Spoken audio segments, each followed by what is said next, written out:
still don't know who's in charge. Congressman Markey, is there anything the government can do to try to speed up the payments? And the fact that BP apparently hasn't put up any of the $5 billion, at least they were supposed to so far, into the $20 billion escrow fund is pretty surprising. This is an agreement which BP has with the White House and with the United States Department of Justice. So if they are going to back away from this agreement, if they're not going to honor it in a timely fashion, then I think that stern action must be taken against them. Tony Hayward, if these reports are accurate, is going to receive approximately 10% of the total of $200 million, which has been paid out to all of the Gulf of Mexico residents cumulatively so far, 18 million versus 200 million. On the other hand, they promised to put up $20 billion, and so far they have only put out $200 million, which is 1% of the total of the $20 billion. While Tony will get a golden parachute, the economy in the Gulf of Mexico is in free fall. I think that obviously BP, once again, is not honoring the commitment which they made to these people. Doug, do you think this is a story that the White House, frankly, just wants to go away? I mean, certainly BP wants it to go away, but is this something you think the White House just wishes people would stop focusing on?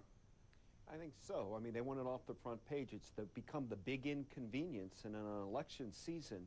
But Mr. Feinberg here has to keep an iron boot heel on BP now. This week, they have to pay these claimants. If not, I agree with Congressman Markey, the Justice Department has to really go after BP. We have to charge this company with criminal negligence.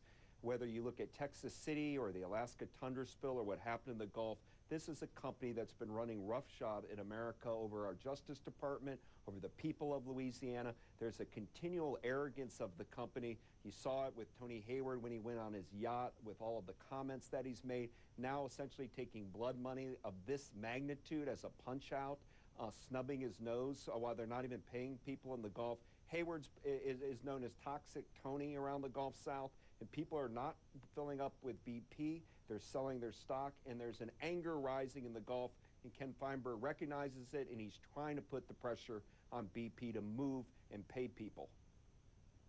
I want to hold on. We got to take a quick break. I want to talk to all of you, and in particular also Billy, about what is happening out there on the water. Reports is a given to them that the worst has passed. It has not passed economically for the people in the Gulf of Mexico. For most of them, it has just begun. Doug Brinkley, I assume you echo what the congressman just said. I agree with them. I think BP is trying to demobilize from the area. They're trying to get out. Once that got capped and they saw that it held up, their view is we've fulfilled that responsibility. Now let's cut our losses from the Gulf South. And the stalling, what they're hoping to do is get this off the front page. The news cycle's going to change. You know, at some point, New York Times and CNN won't be focusing on it as much, and we won't be able to keep demanding, like we're doing tonight, that they act like a fair player. Dudley's coming in now. He's from Mississippi. He's in a mode that he knows how to talk to these parish presidents in Louisiana.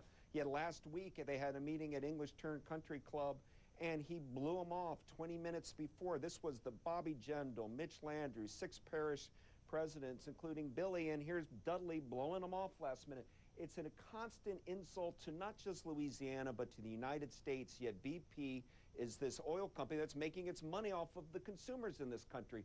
It's about corporate arrogance on BP's part, and if they don't act and pay people responsibly soon, I think the Justice Department, Eric Holder, needs to make another trip to New Orleans. That's when they got nervous. They don't want jury trials, because if you have jury trials in Louisiana, they're going to be paying lawsuits forever. Feinberg's giving them a way out with the $20 billion. They need to pay it. Billy, did you get blown off? And if so, what was that like? Well, absolutely. Let me tell you, we showed up there. I called the summit, and James Lee Witt, I could see he took a lot of heat from the governor, the mayor, and parish presidents, took a lot of questions, and he said he'd go back to them across the river. They were here in downtown New Orleans. They just canceled. We flew in from Lafayette after the rally on the moratorium, and while we were in flight, they had called and said they wasn't going to be there. You know, the thing that amazes me when they tried to pull the equipment out for this storm, why is the Coast Guard writing a letter for BP?